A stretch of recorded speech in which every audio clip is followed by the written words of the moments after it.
ይሁዳ ክርስቶስን 30 ብር ሸጠ። ቢያውቅበት ቢነቃ ልብ ቢኖረው እኮ አንድ ቦታ ሄዶ አይን ቢያበራ 30 ሺህ ብር ያገኝ ነበር። ወገኖቻችን በውስጥም በውጭም በጎንም እምንሰማቸው ጆሮ የሚቆርጡ ልብ የሚያስደነግጡ ተስፋ የሚያስቆርጡ ዋይታዎች አሉ፣ ሰቆቃዎች አሉ፣ መከራዎች አሉ። ያልፋል አያልፍም ምእመን አለ። አቡነ ገብረ መንፈስ ቅዱስ በትውልድ ግብፃዊ ናቸው። በእውነቱ ዛሬ እኛ ኢትዮጵያና ግብፅ በአባይ ጉዳይ እንነታረካለን አይደል? ማን ነው ትክክለኛ? እኛ ነን ግብጾች? አረ ንገሩ። ማን ነው ትክክለኛ? እኛ አጥፍተናል፣ በድለናል? በፍጹም አልበደልንም። በየታክሲ ማዞሪያው በየታክሲ መሳፈሪያው ሞባይላችን የሚወስድባቸው አንበሳ ነው። ቦርሳችን የሚቀደው አንበሳ ነው። እንጀራው ላይ ጀሶ የጨመረው አንበሳ ነው። እቅቤው ላይ ሙዝ የጨመረው አንበሳ ነው። ሚስቱን አስቀምጦ ባሏን አስቀምጣ የሚንዘላዘለው አንበሳ ነው።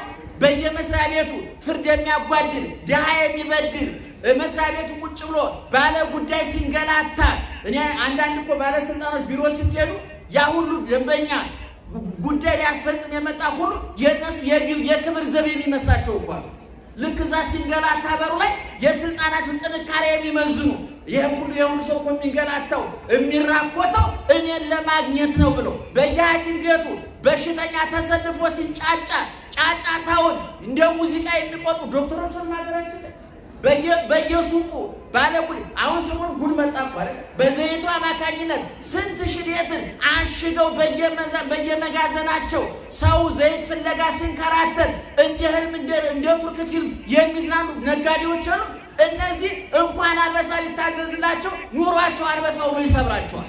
ህሊናቸው አንበሳው ነው ይሰብራል። ልጆቻቸው አንበሳ ነብር ይሆኑባቸዋል። ትዳራቸው ጦር ግንባር ይሆንባቸዋል። ሱቃቸው የመከራ ቦታ። ይሄን በግልጽ ነው የምናገረው። እየሰማችሁ እስከ አጨብጭቧላችሁ።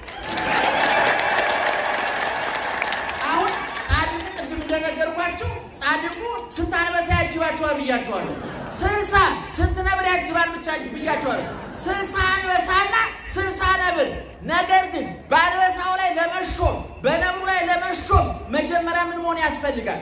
ራስ መቀየር መለወጥ ያስፈልጋል። ለዚህ ነው በንጹህ ዘጾመ በንጽህና የጾመ በከናፍሪው ማይጾ ዘሴመ በከንፈሩ ሲምግ ሲዋቅ ቃቤል አፉዬ ወማይጾ ዛቅ ለከናፍሬ ላፌ መዝጊያ አብጅልኝ አለ ቅዱስ።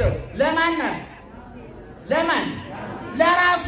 አሁን እኛ ጸሎታችን ምን ነው? የጠላት ናት ያንተ ካልተዘጋ ምን ዋጋ ነው?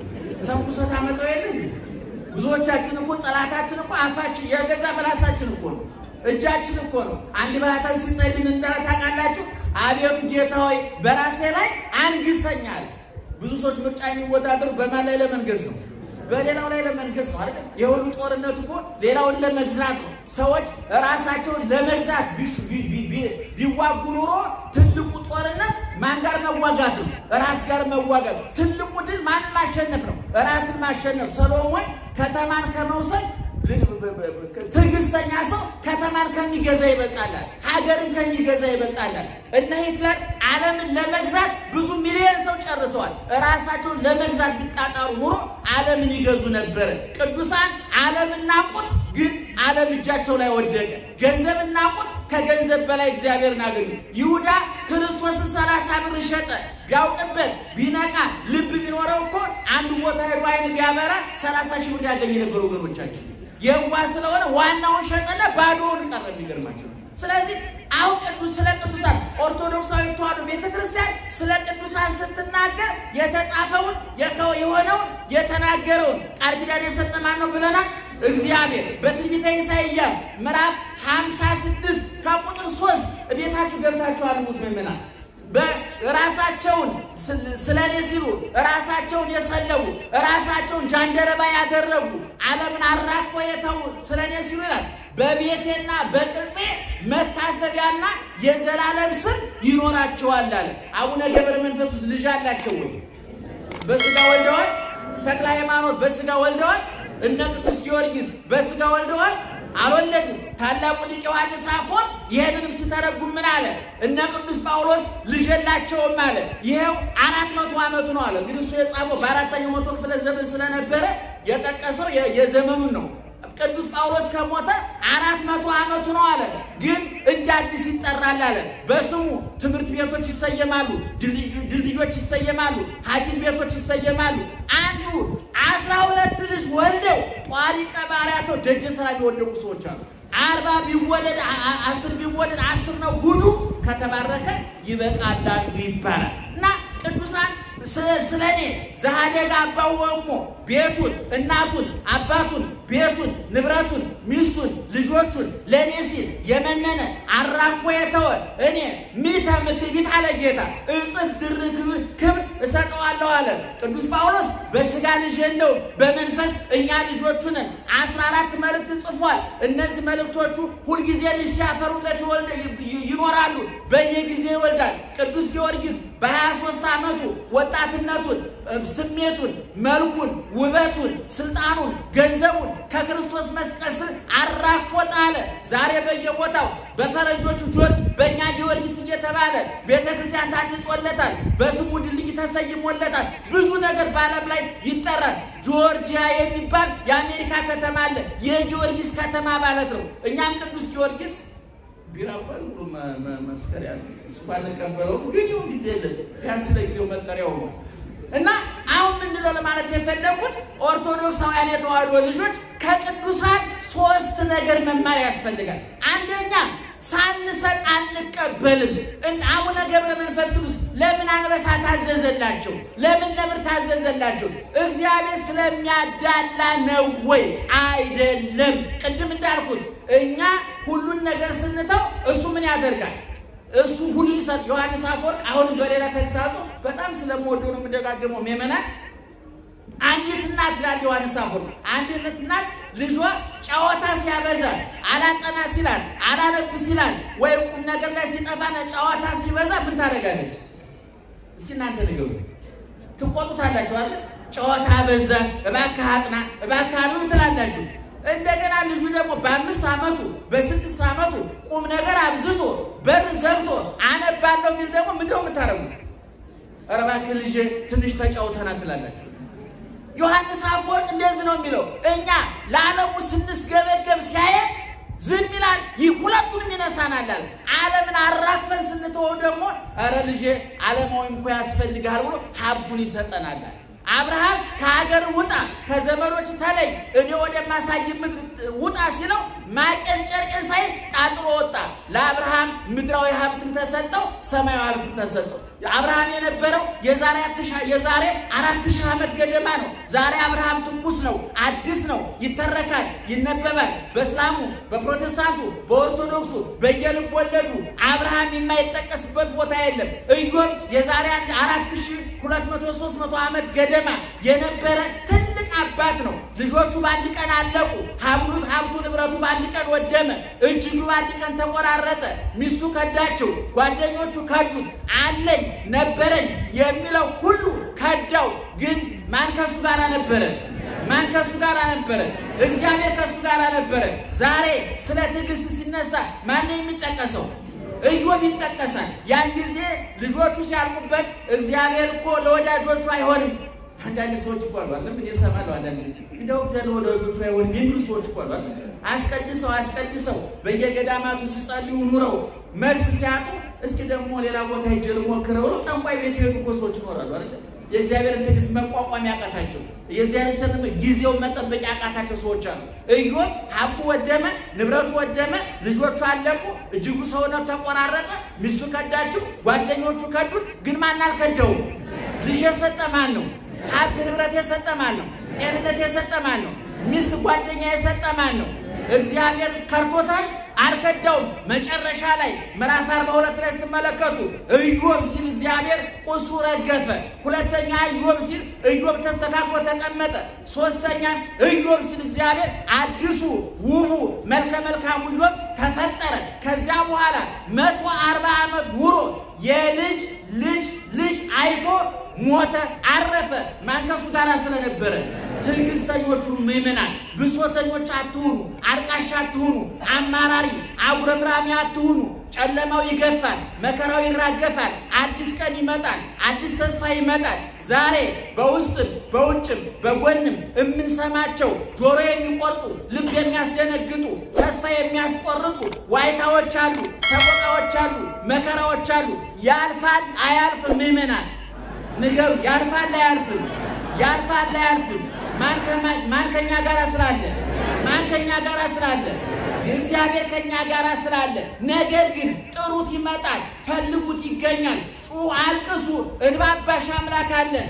ጩሁ፣ ጥያቄ የሚመልስ አምላክ አለን። እንባችንን አብሶ ጥያቄያችንን መልሶ የጎደለውን ሞልቶ የተጣመሙን አቃንቶ አግባብቶ አስማምቶ አደማምጦ አዲስ ያደርገናል ብለን ተስፋ እናደርጋለን። ብቻ አይደለም፣ ከልባችን የተረጋገጠ እምነት አለ። አቡነ ገብረ መንፈስ ቅዱስ በትውልድ ግብፃዊ ናቸው። በእውነቱ ዛሬ እኛ ኢትዮጵያና ግብፅ በአባይ ጉዳይ እንነታረካለን አይደል? ማን ነው ትክክለኛ? እኛ ነን ግብጾች? ኧረ ንገሩ። ማን ነው ትክክለኛ? እኛ አጥፍተናል? በድለናል? በፍጹም አልበደልንም። የገዛ ንብረታችንን አብረን እንጠቀም ነው ያለው። እነሱ አይሆንም እኛ ብቻ እንጠቀም አሉ። አቡነ ገብረ መንፈስ ቅዱስ የየት ሀገር ተወላጅ ናቸው? አቤት! አሁን ኢትዮጵያና ግብፅ እንደው በአባይ ጉዳይ አባታችን ይፍረዱ ብለው ቢሄዱ ለማን ይፈርዳሉ?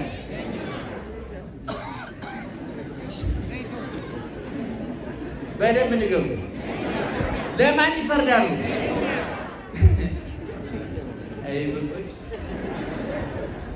አባይን አያውቁትም። እሳቸው ያሉት የት ነው? በሰማይ። ወደ ሰማይ ስንወጣ እንኳን ገብረ መንፈስ ቅዱስ እኛም አባይን እንረሳዋለን። ዛሬ ነው ወንዝ ለወንዝ የምንከራተተው። ዛሬ ነው በሰማይማ የማይጠፋው ብርሃን ማን አለን? ክርስቶስ አለን። እኛ ሆነ አይነ ስውራን ነን አይደለም? እስከ መቃብር ነው። ሲሞትማ ሁሉም አይነ ስውር ነው። እግዚአብሔር ይመስገን። አይናማ ሬሳ አለ እንደምን አለ? እናንተ ሰፈር ካለ አላውቅም። እኛ ሰፈር ሰው ሲሞት በነገራችን ላይ ስንወለድ ኦን የሆኑት ኦን ማለት በሞባይል ቋንቋ ምን ማለት ነው? ወይ በኮምፒውተር ቋንቋ ምን ማለት ነው? ስራ ላይ ነው ማለት ነው አይደል? ኦፍ ከሆነስ ስንወለድ አይናችን ኦፍ ነው ኦን ነው? አቤት! አልፎ አልፎ በጣም አልፎ ኦፍ ሊሆን ይችላል። በአብዛኛው ግን ልባችን ኦፍ ነው ኦን? ንገሩኝ። ጆሮአችሁ፣ እጃችን፣ እግራችን ኦፍ ነው ኦን? ስንሞትስ ኦፍ ይደረጋል።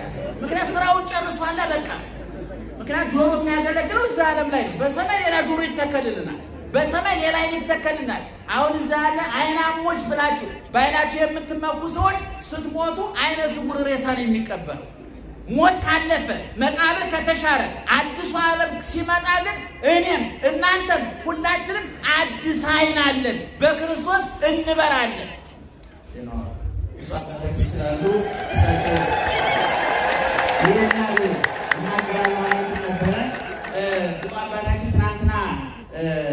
ትናንትና በነገራችን ላይ ብፁዕ ቅዱስ አቡነ መርቆሬዎስ ርዕሰ ሊቃነ ጳጳሳት ዘኢትዮጵያ አራተኛው ፓትርያርካችን አራተኝነታቸው ብፁዕ ቅዱስ አቡነ ባስልዮስ፣ ብፁዕ ቅዱስ አቡነ ቴዎፍሎስ፣ ብፁዕ ቅዱስ አቡነ ተክለ ሃይማኖት፣ ብፁዕ ቅዱስ አቡነ መርቆሬዎስ፣ ብፁዕ ቅዱስ አቡነ ጳውሎስ፣ ብፁዕ ቅዱስ አቡነ ማትያስ ስድስተኛ ፓትርያርክ ደርሰናል። አራተኛው ፓትርያርካችን በትናንትናው ዕለት ሽኝት ተደርጎላቸዋል። እሳቸው ለዘላለም አርፈዋል። ቤተክርስቲያኒቱ ለጊዜው አርፋለች።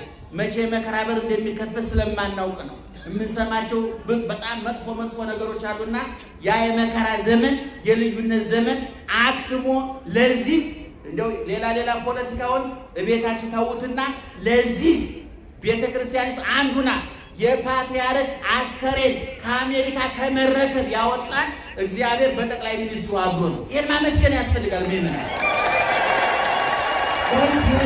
እኔ ሌላ ፖለቲካ እያልኩ ሌላው ትንታኔ ሌላ መድረክ አለ፣ ሌላ ጥፋት ካለ ሌላ ቦታ እናወራበታለን።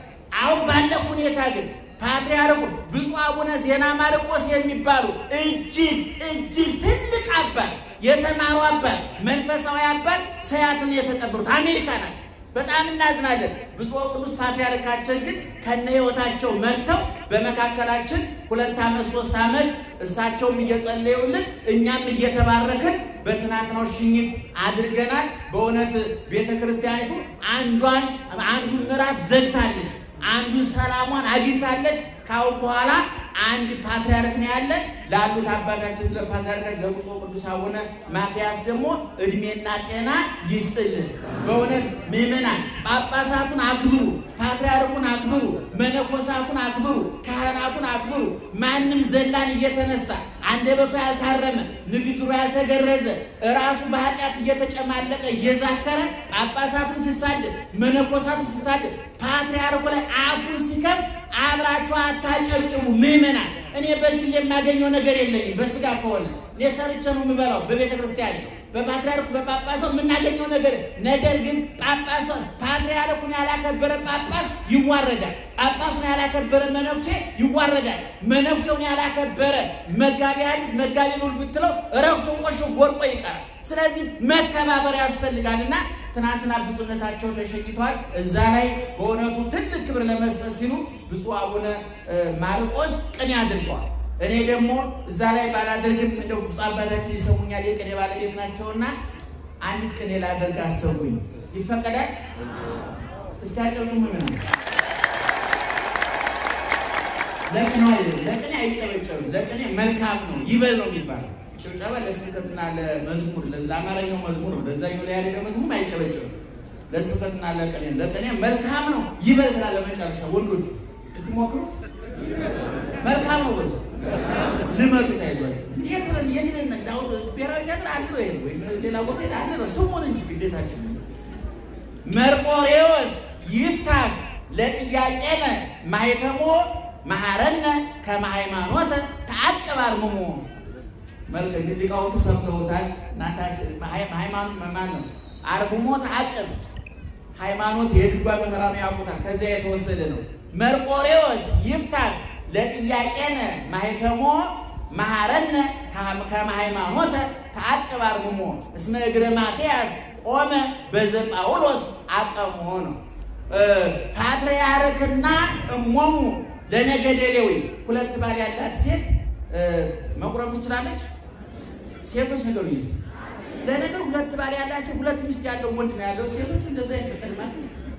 ኃጢአት ፈርታችሁ ሳይሆን ማህበረሰቡ ስለማይፈቅድላችሁ ነው። ወንዶቹ ማህበረሰቡ ፈቅዶላችሁ ያጋለጣችሁ እናንተም ፈቅዶላችሁ አትለቁም ነበር። ብዙ ወንዶች 2 ሚስት አላቸው እና ቁረቡ ሲባሉ ላይ ቤትና ታች ይባላል። ሴቶችም ተስማምተው ነው። በጣም ይገርመኛል። የነሱ አይነት ዲሞክራሲ ቦታ ቢኖር ጥሩ ነበር። በሚገባው ተስማምተን መኖር አቅቶን በማይገባው ተስማምተው ላይ ቤት አይበጥ ይኖራሉ። በጣም ብዙ አደቃለሁ እና አሁን ፓትርያርክነትን ነው 2 ባል ነበረሽ አንዱ ስለሞተ በአንዱ ቁረቢ ለማለት ነው።